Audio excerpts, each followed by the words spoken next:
नमस्ते students, welcome to zero year classroom. उसमें hardening process तक हमने रुका दिया है। आज हम चर्चा करेगा हार्डनिंग के बाद में जो कटिंग टूल्स को टेम्परिंग करना पड़ता है डिफरेंट टेम्परेचर में। उसके बाद में generally what are the type of furnace we are using for different types of process for cutting tools, so that the last class आपको समझा होगा, आपने नोट डाउन करके उसमें पढ़ाई करना है। उसका कंटिन्यूएशन में here we are discussing regarding the transferred the steel to a furnace where it can be heated rapidly to the hardening range about 1100 degrees Celsius to 13 degrees Celsius. Hardening of heat means heat treatment of high speed steel में आपका 1100 से लेके कम से कम 1300 degree Celsius और temperature को देना पड़ेगा। और टेक्नीशियन जो हीट ट्रीटमेंट सेक्शन है उसमें जो टेक्नीशियन इसमें जो हैंडलिंग कर रहे हैं, जो प्रोसेस में इन्वॉल्व है, उसको बहुत ख्याल करके सेफ्टी प्रिकॉशन फॉलो करके ये जो प्रक्रिया को आगे बढ़ाना है। The keep kept for 1 minute to 2 minutes depending upon the bulk and removed and cooled in a blast of cold dry air and quenched in oil. उसमें कम से कम 1 मिनट से लेके 2 मिनट्स तक रखना है। That is depend upon the quantity of component. और उसमें आराम से निकाल के ड्राई एयर में, कोल्ड ड्राई एयर में इसको ठंडा करो, नहीं तो ऑयल इस्तेमाल करना पड़ता है। और इसके बाद में आपको ये टूल को सही सलामत में, क्योंकि कोई कोई टूल्स में इसमें ऑलरेडी शार्प एज बना हुआ है, किसी किसी में रब बनाया हुआ है, उसके बाद में फर्दर जो ग्राइंडिंग प्रोसेस में उसमें शार्प एज बनाता है, लेकिन उसमें आपको आराम से हैंडलिंग करने के लिए आपको ख्याल करना पड़ता है। और फोर्थ है टेम्परिंग।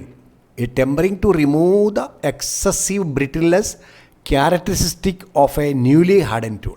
जो हार्डन किया हुआ टूल को एक्सेसिव ब्रिटलनेस उसको निकालना पड़ेगा, नहीं तो क्या होगा, वो तुरंत अब इस्तेमाल करने में इसका जो शार्प एज ब्लेंड हो सकता है। और टेम्परिंग टेम्परेचर आपको मेंटेन करना कार्बन स्टील के लिए 150 डिग्री सेल्सियस से लेके 300 डिग्री सेल्सियस तक।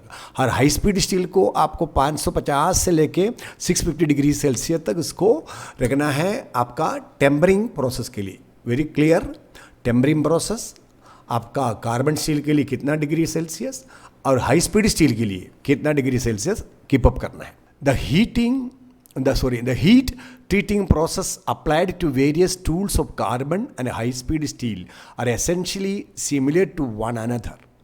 Some differences are caused by the fact that certain tools, example, screw tab, screw dies, lathe, planer, and shaping tools are best not hardening throughout. पूरा कोई tool में हम use नहीं करता है, हमने बताया already. Lathe machine, planning machine, shaping machine और जो स्लोटी मशीन में जो टूल्स यूज़ करता है और जो टैप और डाइस इस्तेमाल करता है, इसको आपका पूरा बॉडी आप हार्डनिंग नहीं करता है।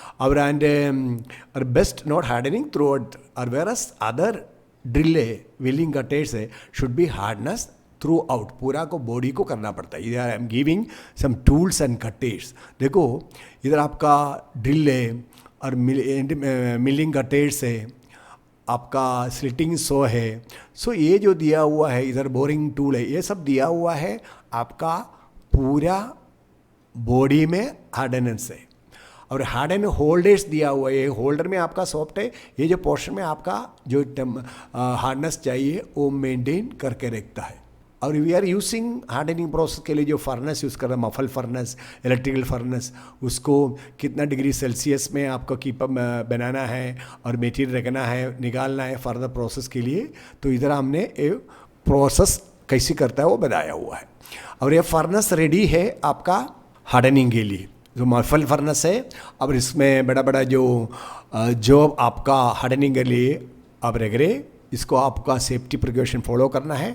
जो अंदर का जो टेम्परेचर है वो मेंटेन करना है। और टेम्परेचर के लिए आप जो यूज़ करता है जो पायरोमीटर्स, जो आपका टेम्परेचर स्केल है वो देखने के लिए पायरोमीटर्स इस्तेमाल करते हैं। उसके बारे में मैं बाद में आपको विस्तारपूर्वक चर्चा करेगा। Then there is electric furnace. So already start for that maintain the temperature, उसके लिए आपका जो प्रोसेस के लिए आप यूज़ कर सकता है। इधर जो कटिंग टूल्स है जो लेथ मशीन में, प्लानिंग मशीन में, स्लोटी मशीन में यूज़ करने का जो पार्शली ये जो पोर्शन है, एंड पोर्शन है आपका हार्डनिंग है, जो बॉडी आपका सॉफ्ट है। सो इधर वी आर हार्डनिंग प्रोसेस जो है कटिंग टूल्स का, मतलब heat treatment of hardening process इधर खत्म हो जाएगा। और नेक्स्ट जो आपका है heat treatment process of non फरस मटेरियल का एक वीडियो का साथ में आपको मिलेगा। क्योंकि बच्चों इसको नोट करो और दूसरा को शेयर करो। हम तुरंत जल्दी दूसरा वीडियो का साथ में मिलेगा, तब तक धन्यवाद, थैंक यू।